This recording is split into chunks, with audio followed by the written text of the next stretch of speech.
Oke, berjumpa lagi dengan channel Pawang Matematika. Kali ini saya akan membahas persiapan UTBK TPS ya, pengetahuan kuantitatif. Langsung ke pembahasan. Ya, untuk nomor 1 ini, jika 0,0 adalah satu-satunya solusi pertidaksamaan berikut ya, maka manakah hubungan antara A dan B di bawah ini yang benar? Ya, pertama, kalau 0,0 ini solusi satu-satunya, artinya X-nya itu 0 dan Y-nya itu 0. Kita substitusi ke setiap pertidaksamaan ini. Untuk yang atas ini, berarti kalau Y-nya 0 lebih kecil min 0 ditambah A, di sini dapat hubungan bahwa A itu lebih besar dari 0. Ya, ngadepnya ke sini dia. Untuk yang ini 0, Y-nya lebih besar dari 0, X-nya tambah B. Di sini dapat hubungan bahwa B-nya lebih kecil dari 0. Artinya A ini bilangan positif, ya, B ini bilangan negatif. Nah, untuk dilihat dari yang option A bahwa A lebih besar dari B. Positif lebih besar dari negatif, betul. Jadi jawabannya A langsung. Ya, pas ada di pilihan pertama gitu. Nah, mungkin gimana dengan yang B? Ini kan jelas salah yang B ya, lebih kecil. Harusnya ya, bukan lebih besar. Ini mutlak A dengan mutlak B lebih besar ya. Ya, ini bisa terjadi di angka yang lain ya. Misalkan nggak selalu, misalkan 3 itu kan positif. Ambil min 5 di sini ya. Kalau dimutlakin ini 3, yang ini 5. Jadi yang ternyata lebih besar sekarang jadi lebih kecil. Jadi tidak selalu yang C ini salah. Kenapa ya? A juga min B belum tentu, nggak semuanya ya. Kalau angkanya sama, bisa aja 2 dengan min 2, misalkan ini A-nya ini B-nya. Bisa aja nih jadi sama ya, tapi nggak semuanya gitu ya. Ini pun sama. Jadi yang tepat adalah A lebih besar dari B. Ini selalu, kalau ini angka berapapun selalu lebih besar. Lanjut ke nomor 2. Jika 3x min Y sama dengan 12, berapa nilai dari 8 pangkat X per 2 pangkat Y? Ya, di sini apa yang harus kita tahu, ini kan soal pengetahuan kuantitatif ya. Berarti dia harus tahu rumus atau tahu konsep. Kalau penalaran kuantitatif, dia tanpa tahu rumus, tahu konsep pun, yang penting nalar ngitung jumlah kalinya bisa. Polanya juga ngelihat cepat. Nah, itu di penalaran. Ini di pengetahuan, jadi perlu tahu konsep atau nggak tahu rumus ya. Pertama di sini adalah kita rubah ya dalam materi pangkat, basisnya harus sama. Jadi 8 itu 2 pangkat 3 kaliin dengan X ya, per 2 pangkat Y. Nah, kalau pembagian basis sama ya, itu berarti pangkatnya dikurang. Jadi 3x yang atas dikurangi yang bawah. Itu adalah konsepnya. Sehingga 3x min Y ini ya kita bisa ganti dengan di sini, yaitu 12. Nah, jadi 2 pangkat 12 berarti yang A. Oke. Jadi kalau kita nggak tahu konsep ini, bisa aja memilihnya mungkin informasi kurang ya, karena X nggak tahu, Y-nya nggak tahu berapa ya. Atau mungkin banyak kemungkinan karena di sini ada satu persamaan aja. Oke, nomor 3. Titik di bawah ini yang dilalui garis merah ya, yang garis merah ini pada grafik di bawah ini. Kita nggak tahu persamaannya nih, kita mau masukin gimana ya. Jadi kita cari dulu persamaannya. Pertama, ini garis lurus, jadi formatnya waktu kelas 8 kita belajar Y adalah MX plus C. Nah, di mana M itu kemiringannya, C adalah titik potong dengan sumbu Y, yang ini dia. Ini C-nya, jadi kita bisa langsung ganti C-nya yaitu dengan 3. Ya, kalau min ya min 3, sesuaikan aja tandanya. Untuk M kemiringan itu adalah vertikal bagi horizontal. Ini dari 0 hitung vertikalnya kan 3 ya. Nah, untuk horizontalnya 0 ke min 6 kan 6 ya. Plus, anggapnya plus aja ambil. Nah, gitu. Jadi vertikal per horizontal atau Y per X adalah 3 per 6. Gimana tanda minnya saya bingung misalkan. Pokoknya untuk nyari M nilainya, ambil yang positif dua-duanya. Untuk tanda, lihat garisnya. Ini kan garisnya ke sini nih, yaitu positif gradiennya. Ada 2 kemungkinan, kalau nggak ke sini, nah kalau ke sini negatif, begitu. Nggak perlu dipegang ke bawah, pokoknya ke atas. Bisa kanan, bisa kiri. Kalau kanan berarti positif. Jadi ini persamaannya. Y sama dengan setengah X plus 3. Nah, kalau dimasukin nanti dicoba-coba ya, udah dapat nanti yang misalkan yang min 1, Y-nya kan 2, setengah dikali min 1 misalkan, tambah 3. Betul gak nih pernyataan ini? Ini kan min setengah ditambah 3. Itu kan berapa? 1,5 ya, sedangkan di sini 2 kan. Ini tidak sama. Berarti yang satu tidak ya, tidak lalui. Coba yang B misalkan. Yang B itu adalah Y-nya 2 setengah X, X-nya ganti dengan min 2 ditambah dengan 3. Ya ini coretnya di min 1, 2 adalah min 1 tambah 3. Nah ini sama. Ya jadi jawabannya yang B. Begitu. Untuk nomor 4, berdasarkan histogram di samping, manakah dari pilihan jawaban berikut ini yang mendekati nilai rata-rata banyak biji setiap apel ya. Jadi di sini ada banyak apel vertikal, horizontalnya banyak biji. Misalkan yang isinya 3 bijinya nih, ada berapa apel nih gitu ya. Nah, di sini angkanya adalah dari nomornya ya, ini 1, oke, 2, 3, 4, 5 ya. Ini saya lupa angkanya ya.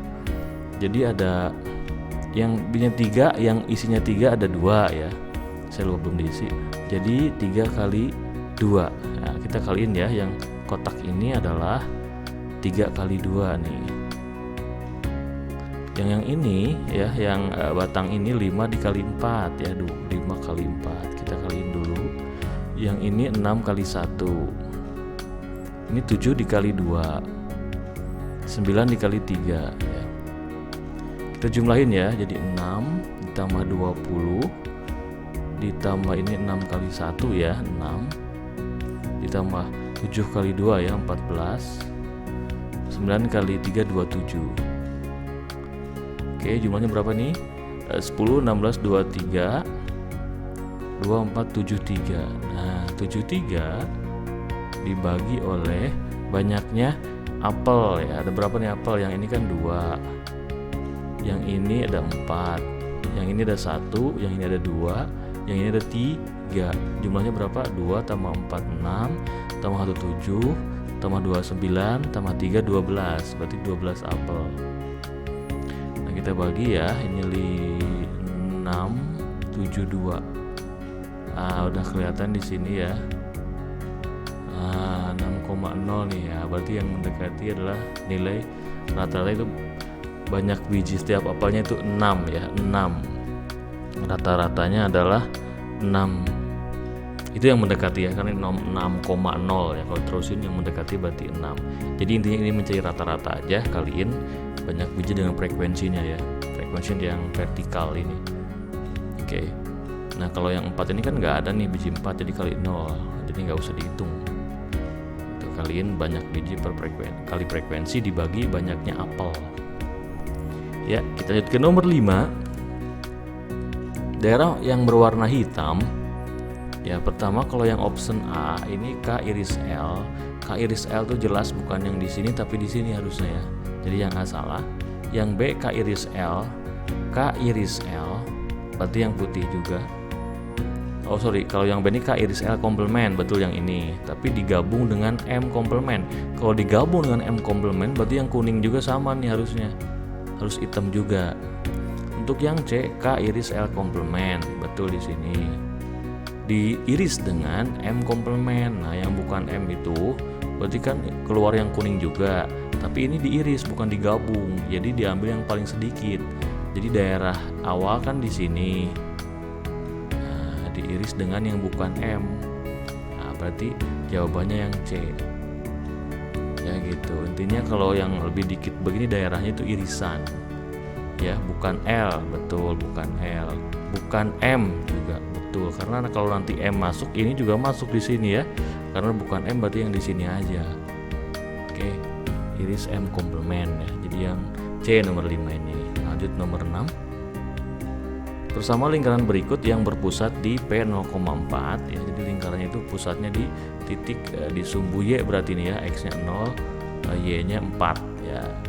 Terus ada titik R ya, melalui titik R berarti dia di 43,5 ya. Berarti dia di sinilah. Nah, katakanlah ini 5-nya ya, ini 4 per 3,5. Nah, karena ini pusat ya, P, dan ini R adalah yang dilalui, artinya kan gini lingkarannya nih. Nah, berarti ini kan R, yang ininya 0,4, yang ininya 4/3, 5. Nah, kita butuh R aja ya. Kalau dari segi pusat 0,4 itu kan rumusnya X min 0 berarti kan.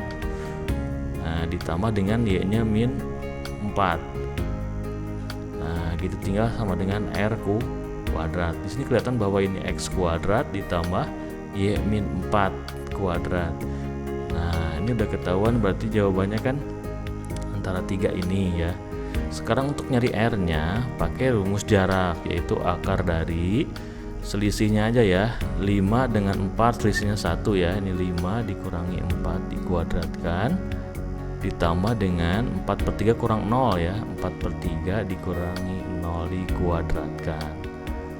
Nanti dapat di sini 16/9 ditambah 1.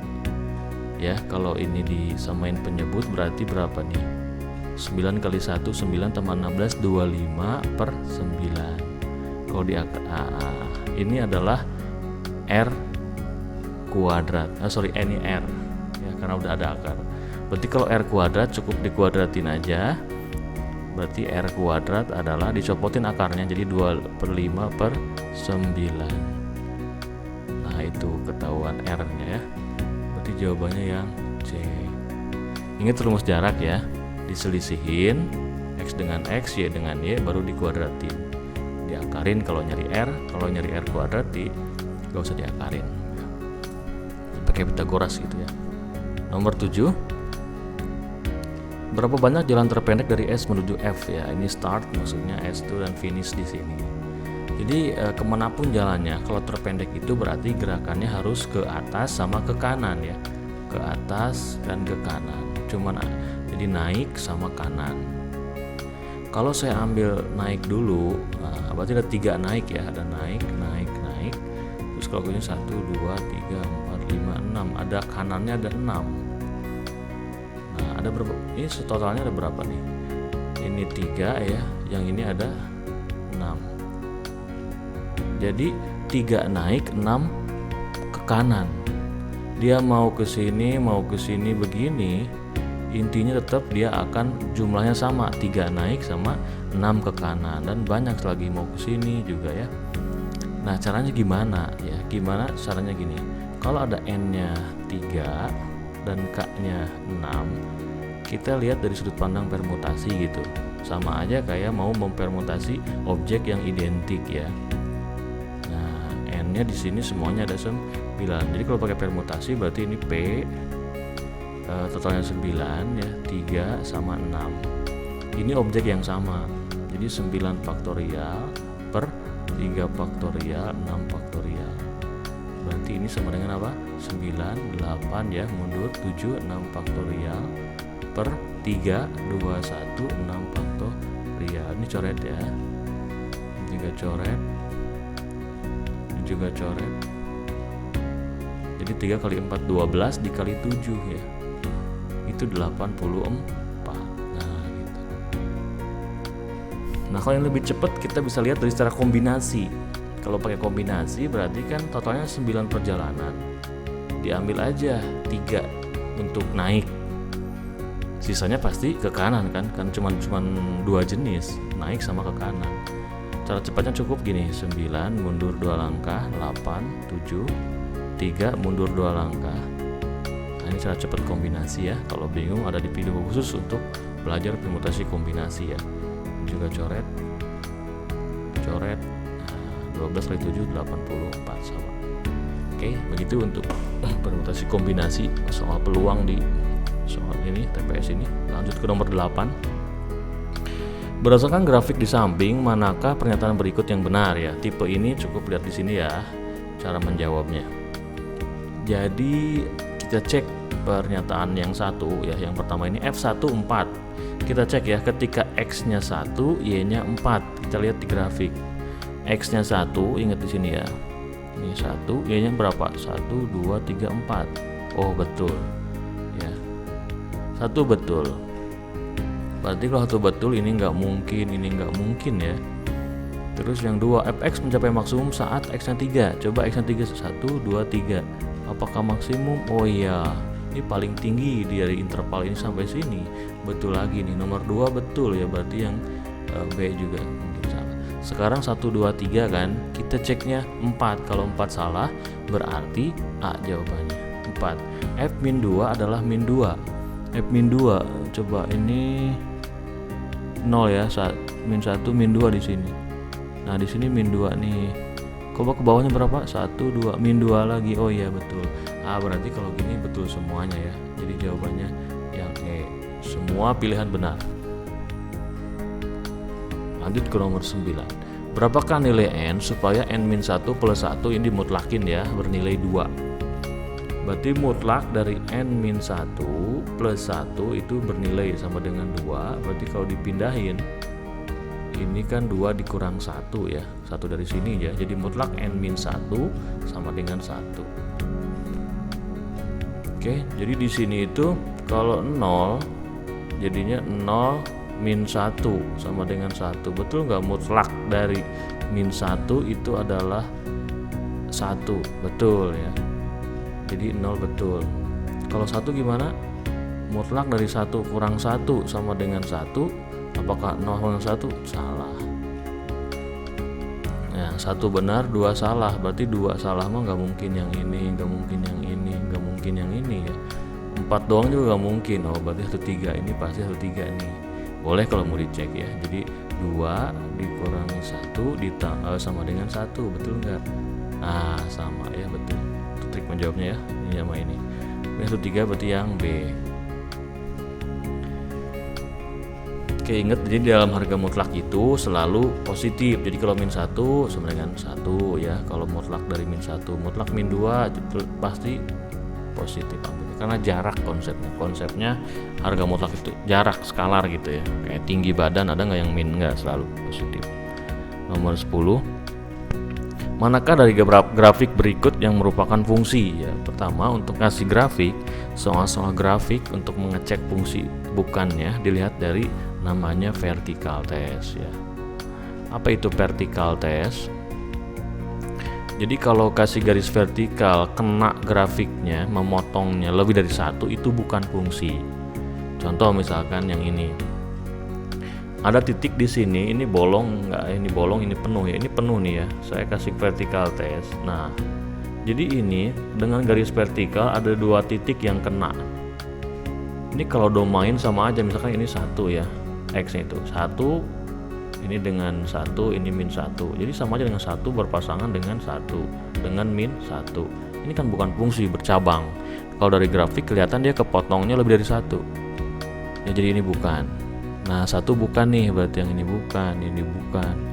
Kemungkinannya ini juga bukan ya. Ini kita kasih vertical test, setiap garis grafiknya ini tuh, ini selalu kenanya 1 aja. Berarti ini fungsi ya, berarti 4 saja salah. Berarti jawabannya ya C, karena 2 ada benar ya. Saya akan jelaskan lanjut ya. Untuk ini kenapa bukan? Karena garisnya kan nempel berarti. Jadi yang berhimpit, yang berkenaan bukan 2 aja, ini mah 3 Pak, semuanya ya berhimpit. Jadi ini banyak, bukan fungsi ya.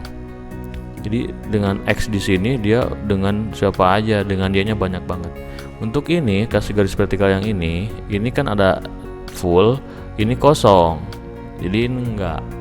Kalau dua-duanya hitam 2 titik berarti dia bukan. Ya, ini fungsi. Begitu. Nomor 11. Gunakan pilihan berikut untuk menjawab nomor 11 ke 15 ya. Jadi kasih informasi A per B adalah 2. P-nya 4B per A, Q-nya begini. Kita lihat hubungan P dengan Q ya. Kalau A per B 2 berarti A itu adalah 2B kali-kali silang ya. Berarti di sini 4B per A-nya itu adalah 2B. 4B per 2B berarti adalah 2. Oke, jadi P ini adalah 2. Untuk Q, 2 log A min 2 log B. Kita harus tahu tentang sifat logaritma. Jadi 2 log kalau dikurang dibagi. Nah, gitu. Jadi A per B-nya udah ada ya di informasi bahwa dia 2. 2 log 2 adalah 1. Nah, 1 sama 2 gedean mana? Gedean P. P lebih besar dari Q. Berarti yang A. Lanjut ya, nomor 12. Oke, informasinya rata-rata dari PQRST adalah 50, rata-rata RST adalah 60, rata-rata P dan Q untuk PQ 53. Oke, kita lihat ya. PQRST itu jumlahnya karena ada 5 ya, 5 angka. Nah, ini kan 5 angka nih. Kalau rata-rata itu kan per 5 ya. 5-nya saya kali kesilang ke sini dikali dengan 50. Jadi PQRST itu jumlahnya adalah angkanya ada berapa? 5 kali 50, 250. Kalau jumlah RST, nah di sini kan ada 3 nih, berarti 3 dikali rata-ratanya dikali 60. Berarti berapa? 180. Nah, kalau ini saya kurangin ya. Jadi RST ini saya coret RST dengan ini ya. Kalau kita kurangin tinggal P sama Q, berarti P plus Q. Nah, ini yang dikurangin yang mana ini ya? Yang 250 dengan 180 kita kurangin, yaitu berarti 70. Nah, rata-rata P per Q berarti ada 2 nih, kita bagi 2 aja. Ya, jadinya rata-ratanya berarti 35. Ini 35 nilai Q, nilai P. Dengan Q berarti lebih kecil P ini ya. P ini lebih kecil dari Q ya, berarti yang B gitu. 3553 ya. Berbalik kan P lebih kecil. Lanjut ya. Di sini harus diingat bahwa kaliin dengan rata-ratanya ya, jumlah angkanya. Oke, masih yang sama-sama nomor 13, informasi. Sebuah mobil makanan menjual salad 20.000 per porsi dan minumannya 10.000 per gelas. Dia berhasil menjual dengan total 40 salad dan minumannya ya. Jadi 40 ini salad sama minuman. Dari hasil penjualannya ia mendapatkan 100.000 ya. Q29 P banyak salad yang terjual. Ini berarti kan SPLDB ya. Jadi misalkan X itu adalah jumlah porsi salad ya. Y itu jumlah gelas ya, minuman. Nah, jumlah gelas. Berarti kalau 20.000 porsi berarti 20.000 dikali X misalkan ya, ditambah dengan 10.000 dikali jumlah gelasnya. Itu dapat duit 700.000 ya, 700.000. Kalau dibagi 10.000 berarti yang ini Y, yang ini 70, yang ini 2X. Oke. Untuk jumlah salad sama gelasnya, minumannya itu ternyata 40. Nah, kalau kita kurangin dapat ini habis Y-nya ya, ditinggal X sama dengan 30. Oh, ternyata 30 porsi nih. Ini kan X itu untuk salad. Berarti ini 30. Q29 berarti P lebih besar. Lanjut ya, nomor 14. Gunakan pilihan berikut untuk menjawab nomor 11. Oke, masih yang tadi. Informasinya grafik seperti ini ya. P itu F5 ya. Nilainya berapa F5 nanti. Q adalah F aksen 5. Untuk F5 bisa kalian substitusi ke persamaan ini atau lihat di grafik. F5 itu adalah ini dia. Jadi takutnya nanti nggak ngasih persamaan. Ya, harus nyari persamaan dulu. Lihat di sini F5 adalah di sumbu X, berarti ini kan 5,0 artinya. Jadi ini 0. Nah, untuk F aksen 5 diturunin nih yang ininya. Diturunin jadi berapa tuh? 2X min 2. Ini adalah F aksen X. Nah, kalau kita ganti dengan 5 berarti 2 dikali 5 kurangi 2 ya. 10 kurangi 2 ada 8. Oke, berarti Q lebih besar. Untuk 15, P dan Q menyatakan luas segitiga daerah abu-abu. Oke, mana yang gede nih, P sama Q. Untuk luas abu-abu ini ya, jangan terjebak bahwa alasan 8 tingginya adalah yang ini, yang tegak di sini. Jadi ini 8 dikali 13 dibagi 2. Nah, ini berarti 52 luasnya. Untuk yang ini rumusnya adalah setengah dikali sisi yang mengapit dikali sin. Nah, sin 60. Berarti ini coret jadinya 60 ya, kali 10. Sin 60 adalah setengah akar 3. Kaliin ya. Dicoret jadi dapat 30 dikali akar 3 itu 1,7an lah. Ya. Jadi kurang lebih 5 satuan ya, 51 lebih Nah ini 52, P gede berarti ya, P nya gede. Oke, lanjut nomor 16, tipe baru lagi. Oke, jadi ini pernyataan yang mana yang cukup ya, satu aja, dua aja, atau dua-duanya, atau tidak dua-duanya. Oke, jika Y sama dengan M min X, maka nilai M berapa?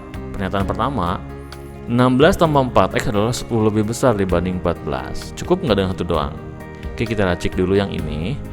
Artinya apa nih? Lebih besar. Jadi yang ini itu lebih besar 10 dibandingkan 14. Artinya selisihnya 16 tambah 4X kalau dikurangi dengan 14 itu selisihnya 10. Maka 4X sama dengan 8 ya. 16 kurang 14 2, 10 kurang 2 8. Berarti X-nya dapat dari pernyataan 1 yaitu 2. Untuk dapat M nggak cukup, kita tahu X-nya aja. Y-nya harus tahu. Apakah pernyataan 2? Pernyataan 2, Y sama dengan F aksen 5. Nah, ini kan Y sama dengan M min X ya. Kalau diturunin berarti kan dapatnya min 1 aja.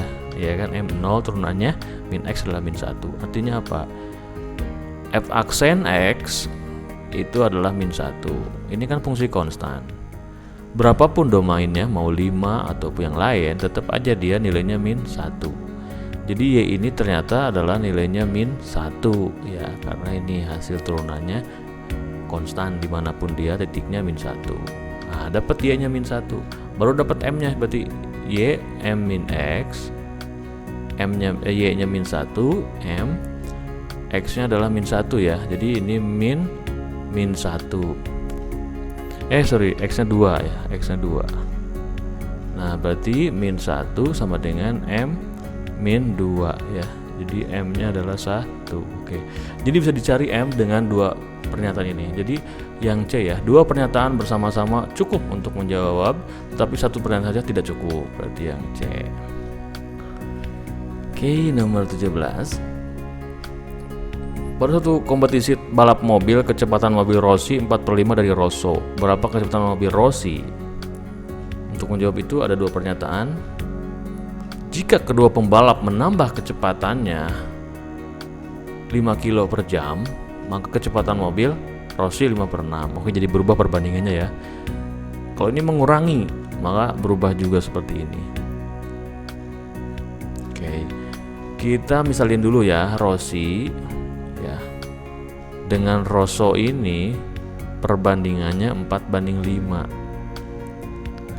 Nah, untuk tahu kecepatannya kita kaliin sesuatu aja, katakanlah kaliin X ya, karena perbandingan. Inilah nilai kecepatan yang sebenarnya. Nah, untuk mencari 4X ya, target kita kan nyari 4X nih. 4X nanti berapa ya? Kita gunakan yang pertama ini, cukup nggak untuk menjawab. Jadi di sini adalah 4X itu yang Rossi ditambah 5 ya, per 5X yang Rosso ditambah 5 juga harus sama.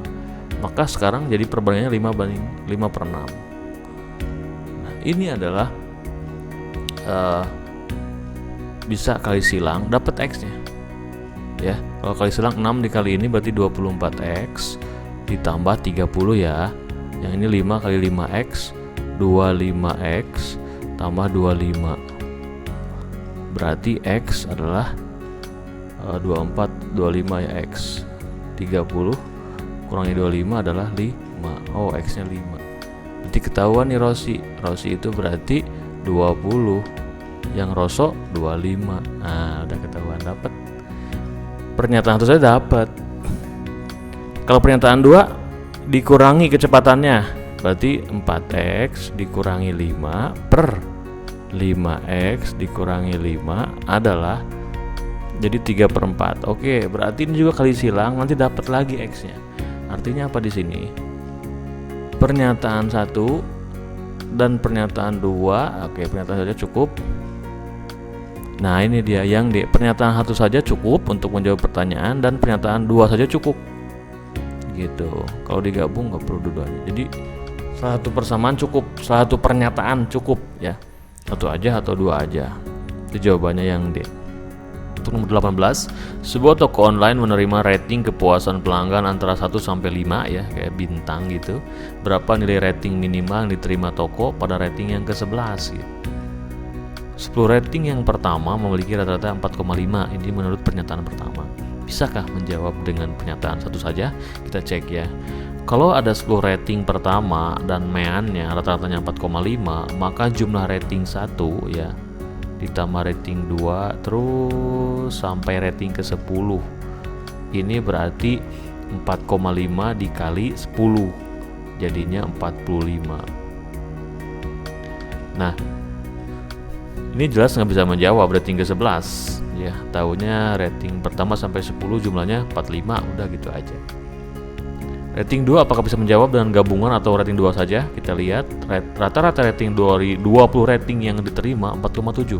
Berarti dari rating pertama sampai gitu rating 20, berarti ini jumlahnya adalah 4,7 dikaliin dengan 20 ya, 94 berarti ini 94. Nah, di sini ada rating ke 10, katakanlah ini jumlahnya tadi berapa? 45 ya, yang dari atas. Ada rating ke 11. Nah, dari rating ke 12 sampai ke 20, nah ini berarti maksimal kita buat. Kenapa? Karena pengennya yang ke 11 ini yang minimal gitu. Jadi kalau ini minimal, ini harus maksimal dulu berarti. Ya. Digidein baru ini ada minimal supaya nanti 4,7. Artinya gini, totalnya 94 ya, 94 itu kan segini. Ini dari rating 1 sampai rating 20 rata-ratanya, berarti jumlahnya adalah 294. Dari 1 sampai 10, nah ini jumlahnya tadi berapa? 45. Rating ke 11 yang ditanyakan, ini rating 12 sampai 20, ini dibuat maksimal, berarti ada 9 ya. 20 ke 12 kan 9, dikali maksimal rating itu kan 5 ya, bintang 5 gitu, berarti 45 juga nih ternyata. Maka untuk dapat di sini minimal ya, kita kurangin aja 94, dikurangin yang 1 sampai 10 itu 45, dari 12 sampai 20 itu 45 lagi. Nah, jadi ratingnya itu 94 dikurangi 90. Oh, bisa ternyata ya. Jadi dia harus dapat rating 4 minimal.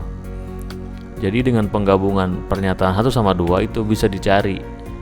Kalau 2 saja tadi cuman tahu 94 aja, nggak tahu yang ke 11-nya. Jadi ini harus gabungan, harus 2 pernyataan bersama-sama cukup ya. Kalau 1 aja nggak bisa, berarti yang C.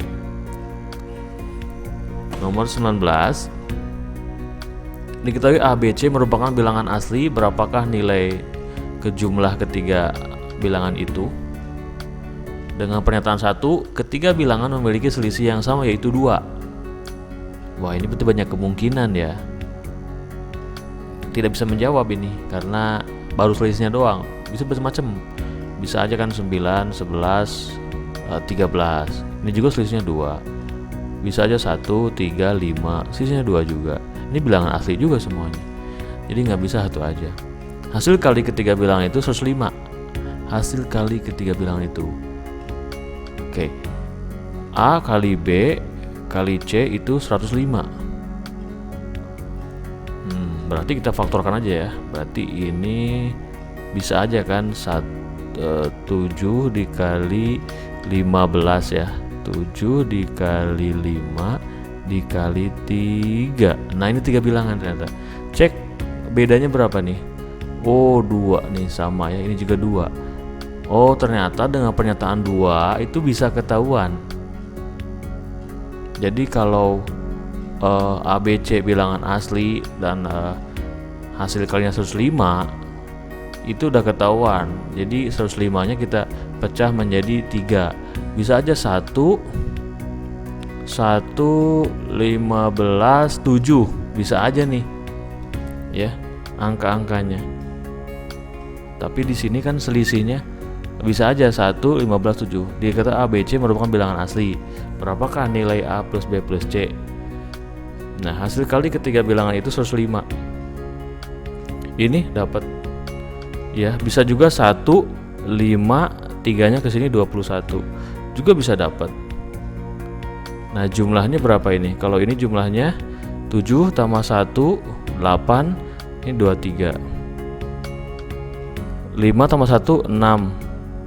Tambah 1, 27. Oh, ternyata kalau dia tidak dibatasi berselisih 2, nanti dapat banyak kemungkinan. Ada 2 kemungkinan nanti. Bisa 23, bisa 27 ya. Ini kan dipindahin 3-nya ke sini. Jadi ada 2 kemungkinan nih. Jadi diketahui A, B, C merupakan bilangan asli, berapakah nilai A plus B plus C? Ya, yaitu kemungkinannya 1, bisa juga tadi berapa? 3, 5, 7 gitu ya. Ini juga sama, jumlahnya berarti 15. Jadi banyak kemungkinan. Nah, dengan adanya yang pernyataan kedua berselisih sama yaitu 2, berarti kita udah menjurus ke 1 yang ini. Jadi untuk mendapatkan nilai A plus B plus C itu kalau pakai 2 pernyataan dapat solusi tunggal. Kalau hanya 2 dapat solusinya banyak. Kalau hanya 1 nggak bisa. Mana yang tepat di pernyataan ini, di pilihan ini? Pernyataan 1 saja cukup untuk menjawab pernyataan 2 saja cukup. Ini salah ya, salah. Pernyataan 2 saja cukup tapi pernyataan 2 saja tidak cukup. Nah, ini benar nih, pernyataan 2 saja cukup untuk menjawab, tapi memang jumlahnya banyak kemungkinan. Coba yang tepat yang mana? 2 pernyataan bersama-sama cukup untuk menjawab, tetapi 1 pernyataannya tidak cukup. 1 saja tidak cukup. Ya, ini juga benar ya kalau ingin solusi tunggal. Pernyataan 2 saja cukup, tapi ini tidak tunggal solusinya nih. Pernyataan 1 saja tidak cukup untuk menjawab dan pernyataan 2 saja cukup. Ini tidak, ini salah. 1 dan 2 tidak cukup, salah juga. Jadi kemungkinannya memang B sama C ya. Tetapi biasanya kan solusinya tunggal. Jadi saya lebih ke pernyataan 2 saja cukup. Nah, yang B saya enggak, karena ini solusinya banyak. Jadi biasanya kan solusinya itu tunggal, 1 doang. Jadi yang dimaksud di sini kemungkinan 3, 5, 7, 15. Jadi 2 pernyataan bersama-sama cukup. Nah, saya pilih yang C. Lebih kuat ya supaya solusinya tunggal. Oke, untuk nomor 20, segitiga PQR bersinggungan dalam lingkaran. Berapa sudut R? Ya, bersinggungan itu bisa aja siku-siku kalau dia diameter. Kalau nggak diameter, ini bukan siku-siku. Ya, berapa sudut R? Kita nggak tahu. Dilihat dari pernyataan 1, sudut P-nya 60 katanya. Kalau P-nya 60, kita nggak tahu Q-nya berapa. Ya, kalau dia diameter baru siku-siku, dapatlah sudut R. Tapi kalau dia nggak diameter, nggak tahu. Jadi pernyataan harus saya nggak bisa. Kalau 2 doang, diameter doang, tanpa tahu 60, taunya ini doang siku-siku, nggak bisa ini. Jadi perlu penggabungan 2 pernyataan ini. Ini diameter, ini jadinya siku, ini 60, jadi ininya 30 R nya. Jadi harus dua-duanya. Kalau 1 saja nggak bisa.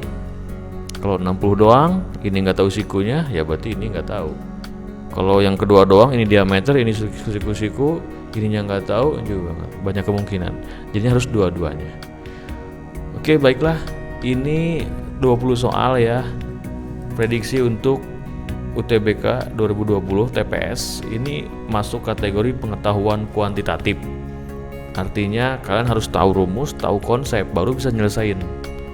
Ya, video sebelumnya udah saya keluarin tentang penalaran kuantitatif. Di sana nggak tahu rumus, nggak tahu konsep, yang penting dia ngelihat pola, ditambah, dikurang, itu udah bisa ngerjain. Itu bedanya ya. Ya sebenarnya penalaran tuh pengetahuan juga, tapi yang dasar kayak kali, bagi, tambah ya untuk elementari lah ya, SD sampai kelas 7 itu mungkin masuk kategori penalaran. Lihat pola ya dalam segitiga, lingkaran, itu udah saya upload. Oke, semoga sukses kalian, terus belajar semangat ya. Kalau ada yang masih bingung tulis di kolom komentar. Sampai jumpa lagi. Sukses UTBK-nya nanti ya.